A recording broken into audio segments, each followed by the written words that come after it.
नमस्कार फरीदाबाद, मैं सौरभ भारद्वाज और एक बार फिर आप सभी के साथ लाइव हैं। हरियाणा की सियासत बदल रही है और फिलहाल हमारे स्टूडियो पहुंचे हैं पारस भारद्वाज। सियासत के विश्लेषक हैं, जो राजनीतिक समीकरण हैं उनके विश्लेषक हैं, फिलहाल सक्रिय भी हैं तिगांव विधानसभा क्षेत्र से। बातचीत शुरू करते हैं उससे पहले फरीदाबाद में आज जो घटना घटी, एक बड़ा दुखद समाचार मिला।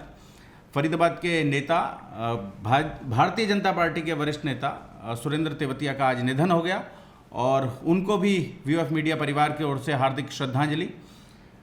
पारस, स्टूडियो में स्वागत है।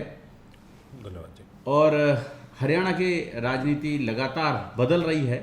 मुख्यमंत्री मनोहर लाल को आज जाना पड़ा है और उनकी जगह नायब सिंह सैनी शाम 5 बजे शपथ लेंगे जी। अनिल विज को उप मुख्यमंत्री बनाए जाने की बात कही गई है, तो फिलहाल मीडिया में चर्चाएं चल रही हैं जी।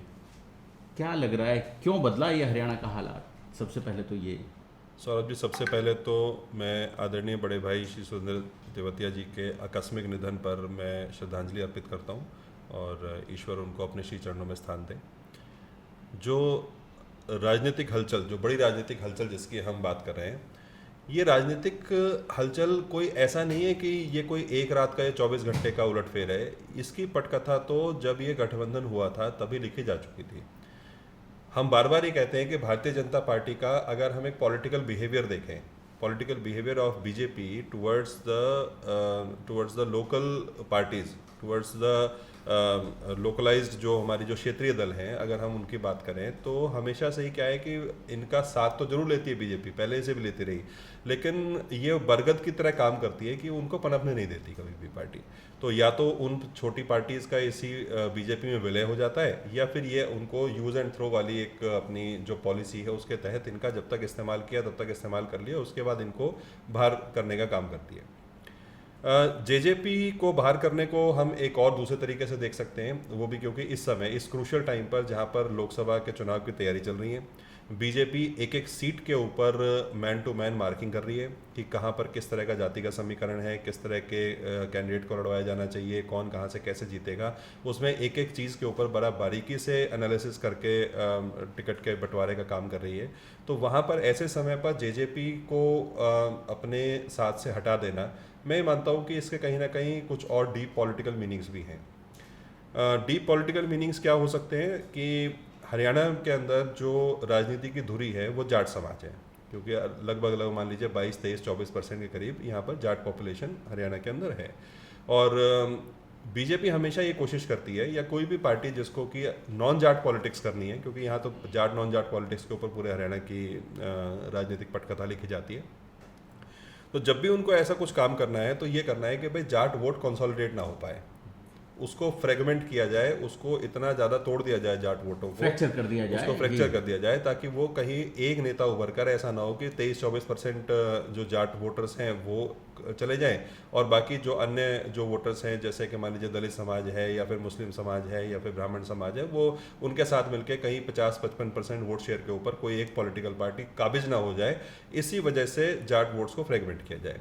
अब फ्रेगमेंटेशन के इनके पास जो तरीके हैं वो ये है कि भाई जाटों के अलग अलग पावर सेंटर्स बनाए जाए, समय समय पर किसी न किसी नेता को हवा दे दी जाए, जिससे कि जाटों को ये लगे कि भाई ये अब ये हमारा नेता है। कभी वो हुड्डा में अपना नेता ढूंढना शुरू कर देते हैं, कभी वो दुष्यंत चौटाला में अपना नेता ढूंढना शुरू कर देते हैं, कभी वो अभय चौटाला में अपना नेता ढूंढना शुरू कर देते हैं, कभी वो चौधरी बीरेंद्र सिंह के रूप में अपना नेता ढूंढना शुरू कर देते हैं। तो इस तरीके से अलग अलग पावर सेंटर्स को और समय समय पर बीजेपी इन पावर सेंटर्स को हवा भी देती रही है, इन पावर सेंटर्स को उठाती भी रही है, जिससे कि जाट वोटर्स जो है वो उनकी पोलराइजेशन ना हो, फ्रेगमेंटेड रहे, और नॉन जाट वोटर्स को वो नॉन जाट पॉलिटिक्स करके सीएम चेहरा जो है नॉन जाट दिखाकर नैरेटिव इस तरीके से चलाकर उनको कंसोलिडेशन का काम करते हैं। ये मोटा मोटा एक जो राजनीति हमें बीजेपी की समझ में आती है, जो हरियाणा की पॉलिटिक्स जो रहती है। लेकिन भाजपा बार बार ये मैसेज देने की कोशिश करती है कि वो 36 बिरादरी की पार्टी है, 36 बिरादरी की सरकार है, और शायद इसीलिए चुनाव के बाद गैर ज़रूरी था ये जो गठबंधन था जेजेपी के साथ। बिना जेजेपी के गठबंधन के भी ये सरकार बना सकते थे, सरकार को बेहतर तरीके से चला सकते थे, और इतना भ्रष्टाचार नहीं होता जितना इस पीरियड में पिछले 4.5 सालों में हरियाणा ने देखा है। देखिए, भ्रष्टाचार के आरोप तो जितने भाजपा जेजेपी के ऊपर लगा रही है, उतने ही जेजेपी भी भाजपा के ऊपर लगाती है। मेरी जेजेपी के, लूटा तो दोनों ने है मिलकर। हाँ दोनों ने लूटा है। तो मतलब बेसिकली देखिए, as a common person, as a voter अगर हम देखें तो हमारे साथ सबसे बड़ी ठगी अगर हुई है तो 2019 में हुई है हरियाणा के वोटर्स के साथ। हरियाणा का वोटर जो है वो 2019 में उसने जो बीजेपी के खिलाफ मैंडेट दी, वो उसमें से कुछ जेजेपी को दी, 10 जगह पर जेजेपी को हरियाणा के बीजेपी के खिलाफ मैंडेट दी। इन्होंने बार बार बोला कि भाई फोटो मोदी की और ब्याह खट्टर का, ये बार बार दुष्यंत चौटाला जी का पेट डायलॉग होता था। 75 पार का नारा बीजेपी ने दिया, उसका काउंटर नारा इन्होंने दुष्यंत जी ने दिया कि अब के बाद जमुना पार, जमुना पार, जमुना है ना। पार, तो जी। उस तरह का हुआ। तो उसके बाद फिर इन्होंने एक अनैतिक रूप से फिर दोबारा से गठबंधन कर दिया। तो यानी कि पब्लिक जो है वो हस्तप्रभ रह गई कि भाई हमने तो इनको मैंडेट दिया था बीजेपी के खिलाफ और ये बीजेपी के साथ ही मिलकर गठबंधन कर दिया। तो यानी कि that was an alliance of political convenience. उसमें कोई विचारधारा की कोई कन्वीनियंस नहीं थी, वो एक पॉलिटिकल कन्वीनियंस की वजह से किया। अब बहुत समय, अच्छा, दुष्यंत चौटाला जी को डिप्टी सीएम भी बना के रखा गया। तो उसको बनाने का भी मतलब ये था कि भाई हम कहीं ना कहीं अगर जाट हमें वोट नहीं भी दे रहे हैं तो हम जाटों को इंपोर्ट करके भी ला सकते हैं, जाट नेताओं को इंपोर्ट भी कर सकते हैं। इस तरह का मैसेज देने का काम भी भारतीय जनता पार्टी ने पिछले 4.5 सालों में करने का काम किया। अब जाट वोट को अगर फ्रेगमेंट करना है तो फिर अब कांग्रेस है, कांग्रेस के रूप में हुड्डा साहब जो है वो फिर दोबारा से जाट की लीडरशिप, एक बड़े लीडर के रूप में दोबारा से उभर रहे हैं। बड़े लीडर तो हैं ही, लेकिन अब हम बोलेंगे कि लोकप्रिय या पसंदीदा या फिर भविष्य का एक लीडर। इस समय जाट कम्युनिटी जो है, जाट कम्युनिटी को भूपेंद्र सिंह हुड्डा में नया मुख्यमंत्री दिख रहा है जी, भविष्य का मुख्यमंत्री दिख रहा है। और जो फ्रंट रनर है कम्युनिटी से कोई नेता जो मुख्यमंत्री बन सकता है या मुख्यमंत्री बनने के सबसे ज्यादा नजदीक है, वो भूपेंद्र सिंह हुड्डा है। भूपेंद्र सिंह हुड्डा है। तो इसलिए पूरी कम्युनिटी इस समय उनके पीछे खड़ी नजर आ रही है। जी, तो अब उसको तोड़ने के लिए कहीं ना कहीं अब जेजेपी का सहारा शायद अब डायरेक्टली न लेकर शायद बीजेपी इनडायरेक्टली लेने का हो। तो इस वजह से भी एक लगता है कि शायद ये गठबंधन को तोड़ना पड़ा। गठबंधन को तोड़ने के बाद फिर क्या है, देखिए, एक पॉलिटिकल साइंस में एक कॉन्सेप्ट होता है कि मुख्यमंत्री के साथ जो विधायक दल है, जो विधायक हैं जितने भी, तो they sink and swim together. ये बोलते हैं हम कि भाई अगर मुख्यमंत्री तैर रहा है तो फिर विधायक भी तैर रहे हैं, मुख्यमंत्री डूब गया तो सब विधायक भी डूब गए। सरल भाषा में बात करें तो अगर मुख्यमंत्री शपथ लेगा तो सारे जितने भी मंत्रिमंडल है वो उसकी एग्जिस्टेंस है। अगर मुख्यमंत्री ने इस्तीफा दे दिया तो सारा का सारा मंत्रिमंडल भी बाय डिफॉल्ट, बाय डिफेक्टो मान लिया जाता है कि भाई अब वो सत्ता में नहीं है। तो उसके साथ ही सिंक एंड स्विम टुगेदर वाली बात है। तो अब ये जो मुख्यमंत्री जी से इस्तीफा लिया, उसका मतलब उनका ये था कि भाई अभी हमने सरकार डिसॉल्व कर दिया, हमने सरकार भंग कर दी है। तो यानी कि जो हमारी जेजेपी के साथ गठबंधन की सरकार थी, अब हम उसका कोई भी अवशेष भी नहीं चाहते हैं कि वो अवशेष हमारी फाइलों में, वो फाइलें बंद कर दी जाएं जितनी भी हैं। अब जो भी निर्णय लिए जाएंगे वो नई सरकार निर्णय लेगी। तो उस तरह का एक नैरेटिव देने का प्रयास आज ये जो मुख्यमंत्री जी का एक चलती हुई सरकार से मुख्यमंत्री का इस्तीफा दिलवा कर फिर नया मुख्यमंत्री बनाने के बाद, वरना सिद्ध तो कर ही देते मनोहर लाल जी, अपना बहुमत सिद्ध कर देते, बिल्कुल कर देते। और अभी वैसे राजनीतिक हलकों में ये भी चर्चा रहती है कि अब तक के हरियाणा में सबसे अलोकप्रिय मुख्यमंत्री हैं मनोहर लाल। देखिए जी, हरियाणा का तो मैं नहीं कह पाऊंगा क्योंकि हम लोग फरीदाबाद के अंदर काम करते हैं, एक एनजीओ के माध्यम से भी, सेफ फरीदाबाद के माध्यम से भी हम लोग जो काम करते हैं। तो मुझे ऐसा लगता है कि मनोहर लाल जी का जितना प्रेम इस फरीदाबाद शहर को मिलना चाहिए था उसके उतना नहीं मिला। जितना वोटर्स ने मनोहर लाल जी को प्रेम दिया, जितना यहाँ के पंजाबी समाज ने मनोहर लाल जी को प्रेम दिया, उसके अपेक्षाकृत मनोहर लाल जी का जो रेसिप्रोकेशन था वो बिल्कुल भी नहीं मिला फरीदाबाद को। ऐसा तो नहीं है, खूब सारी राजनीतिक नियुक्तियाँ जो हुई फरीदाबाद में पंजाबी समाज से की गई। देखिए सौरभ जी, बात नियुक्तियों की नहीं है, बात नियुक्तियों की तो ठीक है, उन्होंने हो सकता है कि अपने समाज को उन्होंने पूरा उठाने का काम किया हो, यहाँ पर ज़्यादातर नियुक्तियाँ पंजाबी समाज से हुई, ठीक है, इसमें कोई दो राय नहीं है। लेकिन बात है कि जो एक वोटर्स की जो मूलभूत आवश्यकताएं हैं, गली नाली, सड़क, सीवर, पुलिस प्रशासन, शिक्षा व्यवस्था, सुरक्षा, चिकित्सा, ये जो 10-11 जो हमारी मूलभूत सुविधाएं हैं, पैरामीटर्स हैं, जिनके ऊपर हम किसी भी सरकार को चुनते हैं या फिर किसी भी सरकार को सत्ता से बेदखल करते हैं, तो वहाँ पर कहीं ना कहीं अपेक्षाकृत मनोहर लाल जी का जो ध्यान है वो नहीं रहा उसके अंदर। नगर निगम में आज तक के इतिहास का सबसे बड़ा भ्रष्टाचार हो गया। 4-4 लाख रुपए के काम की एस्केलेशन उठाकर 1-1 करोड़ की एस्केलेशन कर दी गई, 99 लाख की एस्केलेशन कर दी गई। 200 करोड़ का घोटाला 200 करोड़ का हो गया, कैग ने उसको माना। और आप समझ लीजिए कि जब गली नाली सड़क सीवर, जब ये सीवर जाम होते हैं तो निगम के अधिकारी कह देते हैं जी निगम में पैसा नहीं है, झाड़ू खरीदने तक का पैसा नहीं है, मशीनें और उपकरण मंगवाने तक का पैसा नहीं है। लेकिन वहीं पर 200 करोड़ के घोटाले हुए, जिसके ऊपर मुख्यमंत्री मनोहर लाल जी को कहीं ना कहीं कड़ा, योगी जी जैसा कोई ना कोई फैसला लेकर और इनको अरेस्ट कर देना चाहिए था। अगर होता तो एक एग्जाम्पल सेट करते, लेकिन इन्होंने फरीदाबाद को उसकी दुर्दशा पे छोड़ दिया और यतीम ये शहर ऐसा लगा कि जैसे मनोहर लाल जी 21 जिलों के तो मुख्यमंत्री हैं लेकिन फरीदाबाद के मुख्यमंत्री नहीं है। फरीदाबाद के जो डिफेक्टो मुख्यमंत्री बनाकर छोड़ दिया वो कृष्णपाल गुर्जर जी को छोड़ दिया। तो अब कृष्णपाल गुर्जर जी के आदमी भ्रष्टाचार करने वाले और वो ही सजा देने वाले, अगर कृष्णपाल जी होंगे तो फिर सजा मिलेगी कैसे? आप देखिए एक बड़ा फेमस सा प्रकरण हुआ था। दुष्यंत चौटाला फरीदाबाद में ग्रीवेंस कमेटी की बैठक लेने आते रहे। माननीय मुख्यमंत्री ने वो अपने हाथ में लिया और लेने के बाद यहाँ फरीदाबाद खुद आना शुरू किया कि लोगों में उम्मीद बंधी कि मुख्यमंत्री आ रहे हैं तो कहीं ना कहीं फरीदाबाद की जनता को जो समस्याएं हैं उन समस्याओं से कहीं निजात मिलेगी।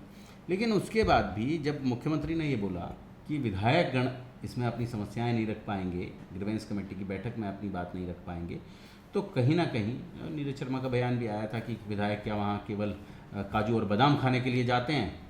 तो उसके बाद भी लोगों में थोड़ा सा अलग महसूस तो हुआ था कि जब जनप्रतिनिधियों को नहीं बोलने दिया जा रहा बैठक में, ग्रीवेंस कमेटी की बैठक में, तो फिर बैठक में क्या सब कुछ प्रायोजित ही होगा? देखिए कहीं ना कहीं मैं ये मानता हूँ कि जो बीजेपी का जो कल्चर है वो क्योंकि ये बहुत ज़्यादा इन्फ्लुएंस्ड कल्चर आरएसएस से रहता है और वहाँ पर एक तरीके से आप ये समझ लीजिए कि एक ही व्यक्ति जो उस मीटिंग को, उस कमेटी को जो हेड कर रहा है वो ही सर्वे सर्वा हो जाता है। जबकि लोकतंत्र में ऐसा नहीं है। लोकतंत्र में अगर मेरा कोई विधायक है तो उसको मेरी समस्याएं रखने का उतना ही अधिकार होना चाहिए जितना कि उस बैठक की अध्यक्षता करने वाले कोई व्यक्ति को अधिकार है। तो उनके अधिकारों का छीनना, तो इसका मतलब तो ये है कि आप विधायक को क्लर्क मान रहे हो कि भाई जैसा आदेश आएगा उसको वैसा पालना करना पड़ेगी। तो कहीं ना कहीं मैं मानता हूँ कि पिछले 10 सालों में लोकतंत्र में जो एक नेता, एक एमएलए का जो एक कद है या उसका एक जो ऑरा है उसको कहीं ना कहीं कम करने का काम भारतीय जनता पार्टी के स्टाइल ऑफ लीडरशिप ने उसको खत्म करने का काम किया। तो they work more like clerk rather than the political leaders. तो पहले तो क्या होता था कि जैसे अब अमूमन बोलते हैं कि भाई जो पिछली सरकारें थी उनमें एक छोटा कार्यकर्ता भी कहीं ना कहीं लोगों के जनहितैषी काम जो है वो करवा लिया करता था और आज विधायकों के खुद के काम नहीं हो रहे हैं। तो ये कहीं ना कहीं मैं मानता हूँ कि लोकतंत्र का एक पतन जो है, लोकतांत्रिक पावर का पतन, एमएलए की ऑरा का एक कहीं ना कहीं पतन जो है बीजेपी ने करने का काम किया है। नहीं तो अब ये जो समय था, हालांकि राजनीतिक रूप से अगर देखें, आंकड़ों के खेल में देखें तो कहीं मनोहर लाल कमज़ोर तो नहीं थे, ये सरकार बच जाती, मनोहर लाल एक बार फिर मुख्यमंत्री हो सकते थे। फिर ये नायब सैनिक को क्यों? देखिए उसमें अब ये तो पार्टी ने क्या निर्णय लिया है, क्यों निर्णय लिया है मनोहर लाल जी को हटाकर और ये फेरबदल किया है, तो इसकी डिमांड तो हालांकि बहुत पहले से हो रही थी। हर जगह यही चर्चा थी कि भाई कि मनोहर लाल जी जो है वो एक मजबूत मुख्यमंत्री नहीं है और वो बदले जाने चाहिए और यहाँ पर कोई एक स्ट्रॉन्ग डिसीजन मेकिंग जो सीएम जो है वो हरियाणा के अंदर होना चाहिए, चाहे वो हमारे किसान आंदोलन की वजह से लगा लीजिए। तो ऐसे में मनोहर लाल जी को चेंज किया गया तो अनिल विज को कहीं मुख्यमंत्री बनाया जाना चाहिए था। और अभी जब राज्यपाल के यहाँ अपना इस्तीफा देने के लिए मनोहर लाल जी जा रहे थे तो वहाँ साथ में अनिल विज भी थे। तो ऐसे भी कयास लगाए लोगों ने कि शायद अनिल विज जो हैं वो मुख्यमंत्री पद की शपथ लेंगे। लेकिन अनिल विज की जो डिमांड लोगों में लगातार आ रही थी, पब्लिक के बीच से जो डिमांड उठती थी बार बार कि अनिल विज जैसा चीफ मिनिस्टर चाहिए यहाँ, तो उसको कहीं ना कहीं पार्टी ने साइड किया है। और नायब सैनिक को तो माना ही जाता है कि ये मुख्यमंत्री के वरद हस्त हैं और इन्हीं की वजह से ये प्रदेश अध्यक्ष बने और इन्हीं की वजह से ये पहले सांसद बने, फिर प्रदेश अध्यक्ष और अब मुख्यमंत्री। सौरभ जी वैसे तो देखिए कोई एकदम से कारण नज़र नहीं आता कि क्यों नायब सिंह सैनी को बना देना चाहिए था, लेकिन जो कारण मैं समझ पा रहा हूँ पिछले 3-4 सालों के प्रकरण जहाँ जहाँ पर भी बीजेपी ने इन सरकारों को अल्प समय में हटा दिया, तो वहाँ पर कारण ये है कि भाई जब भी एक मुख्यमंत्री को रिप्लेस करेंगे due to any reasons whatsoever, कि भाई अगर मान लीजिए मुख्यमंत्री अलोकप्रिय हैं, नहीं संभाल पा रहे हैं, कुछ भी कारण है या राजनीतिक रीजंस की वजह से उनको मुख्यमंत्री को हटाना पड़ रहा है, तो वहाँ पर ऐसे व्यक्ति का चुनाव किया जाता है, ऐसे व्यक्ति को चिन्हित किया जाता है जो उस मुख्यमंत्री की परछाई हो, जो उस मुख्यमंत्री की परछाई की तरह काम कर रहा हो। तो उससे कई सारे लाभ होते हैं। एक तो पूरी ब्यूरोक्रेसी जो सेट हो चुकी होती है, तो वो एक समझ लीजिए कि भाई उस मुख्यमंत्री को हटाया तो दूसरा बिठाया, वो उसका डमी हो गया एक तरीके से। जो सीएमओ है, जीएमओ के सारी व्यवस्थाएं हैं, जितने पदाधिकारी हैं, जितने भी और पूरा सिस्टम जो चल रहा है, तो उसमें सिर्फ क्या है कि आपने कुर्सी पे से एक व्यक्ति को हटा के दूसरा बिठा दिया, लेकिन पूरा सिस्टम वैसे का वैसा चलता रहे। इस समय मुझे नहीं लगता कि 4-6 महीने जब हरियाणा सरकार के बचे हुए हैं तो नेतृत्व ये चाहेगा कि भाई इसमें पूरा का पूरा जो है सिरे से ही फेरबदल कर दिया जाए, क्योंकि उसका समय भी नहीं है और वो पॉलिटिकली औचित्य भी नहीं है उसको करने का। तो शायद यही कारण होगा कि भाई जो उनका सबसे नियरेस्ट और क्लोजेस्ट, और आई एम श्योर कि इनको जो मुख्यमंत्री बनाया गया है नायब सिंह सैनी जी को, इसमें मनोहर लाल जी को फुल कॉन्फिडेंस में लेकर ही इनको मुख्यमंत्री बनाया गया होगा, इसमें कोई दो राय नहीं है। तो तभी सिस्टम जो है वो चल पाएगा, अदरवाइज तो सिस्टम बैठ जाएगा। अगर अनिल विज जी का, ये तो जग जाहिर बात है कि अनिल विज जी और मुख्यमंत्री मनोहर लाल जी के इक्वेशंस बहुत ठीक नहीं है, तो अगर ऐसे व्यक्ति को बनाए तो फिर वो सिरे से अपने लोगों को लाने का काम करेंगे, तो वो समय नहीं है अभी करने का। अब बड़ा सवाल ये है पारस कि क्या लोकसभा चुनाव के साथ ही हरियाणा विधानसभा के चुनाव होंगे? ऐसा तो नहीं लगता, क्योंकि अगर ऐसा होना होता तो फिर ये दोबारा से सरकार नहीं बनाते अभी यहाँ पर। इसके कोई आवश्यकता मुझे नज़र नहीं आ रही कि इनको करवाने पड़े, और केंद्र भी नहीं चाहेगा कि इस समय, क्योंकि जब एक बहुत बड़ा टारगेट लेके चल रहे हैं तो वहाँ पर कहीं पर भी कोई ऐसा पॉलिटिकल मैसेज, कहीं पर भी ऐसा कोई पॉलिटिकल ब्लंडर, कहीं पर भी कोई ऐसा पॉलिटिकल गुफअप नहीं करेंगे जिससे कि इनके किसी पर भी, कहीं पर भी इनको सीट का नुकसान हो। यहाँ तो मैं बता रहा हूँ ना कि एक एक सीट के ऊपर मार्किंग कर रहे हैं। अब कल ये CAA का भी जो लेके आए हैं, जो अभी अध्यादेश लेके आए हैं CAA का, सिटीजनशिप अमेंडमेंट एक्ट जो लेके आए हैं, उसका भी मैं मानता हूँ कहीं ना कहीं एक पॉलिटिकल ब्राउनी पॉइंट्स लेने का ही मकसद है। अदरवाइज बिल्कुल लास्ट में उसको लाने का कोई मकसद, कोई औचित्य नहीं बनता था। एक नैरेटिव सेट किया गया कि भाई चलो पहले राम मंदिर का नैरेटिव चल रहा है, तो उससे पब्लिक जो वोटर्स हैं वो ठीक है बीजेपी के एक हिंदुत्व के जो या राइट विंग जो पॉलिटिक्स है उसकी तरफ आकर्षित है। अब वो CAA लाकर कहीं ना कहीं ये और सेट करने के एक प्रयास किया जा रहा है कि भाई जो बाहर से आए वो हिंदू हैं उनको नागरिकता दी जाएगी, जो यहाँ पर शरणार्थी बस रहे हैं उनको बाहर निकाला जाएगा। तो मतलब एक कहीं ना कहीं एक जिसको कहते हैं कि एक पॉलिटिकल मिराज क्रिएट करने की कोशिश की जा रही है।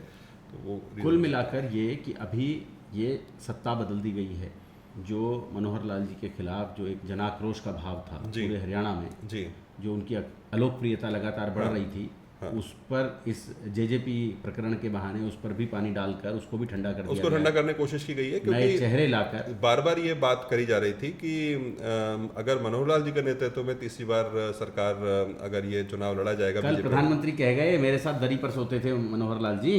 जी, मनोहर लाल जी का बड़ा उन्होंने कल तारीफ भी की, लेकिन लास्ट में वो साथ साथ ये भी बोल गए कि मुझे इस बात की खुशी है कि मनोहर लाल जी कल भी साथ थे और आज भी साथ हैं। तो आज भी साथ है, तो मैं मानता हूँ कि शायद कहीं ना कहीं वो इशारा दे गए कि अब मनोहर लाल जी को बड़ी पंचायत में ले जाया जाएगा, अब वो हरियाणा के मुख्यमंत्री नहीं रहेंगे, और अब उनको जो है वो साथ में अपने साथ लोकसभा में 2024 की करनाल से वो लड़ सकते हैं, करनाल से लड़ सकते हैं लोकसभा का चुनाव। ऐसा संजय भाटिया को प्रदेश अध्यक्ष बनाए जाने की बात हो रही है। प्रदेश अध्यक्ष शायद उनको नियुक्त कर दिया गया है, अभी तक जो मीडिया में खबरें आ रही हैं, तो शायद संजय भाटिया जी को प्रदेश अध्यक्ष बना दिया गया। करनाल से मनोहर लाल जी लड़ेंगे, और हो सकता है कि शायद अरविंद शर्मा जी भी कहीं ना कहीं पार्टी बदलने का काम कर सकते हैं। ऐसी भी खबरें आ रही है, कांग्रेस ज्वाइन करने की चर्चाएं हो रही है कि ऐसा कयास लगाया जा रहा है कांग्रेस ज्वाइन कर रहे हैं अरविंद शर्मा। और फरीदाबाद आपकी जानकारी के लिए बता दूं, अच्छा बड़ा सवाल तो रह गया इसमें, बड़ा सवाल रह गया पारस कि फरीदाबाद की राजनीति में क्या फेरबदल होगा। उम्मीद की जा रही है कि नैनपाल जो पृथला से विधायक हैं उन्हें मंत्री बना दिया जाए।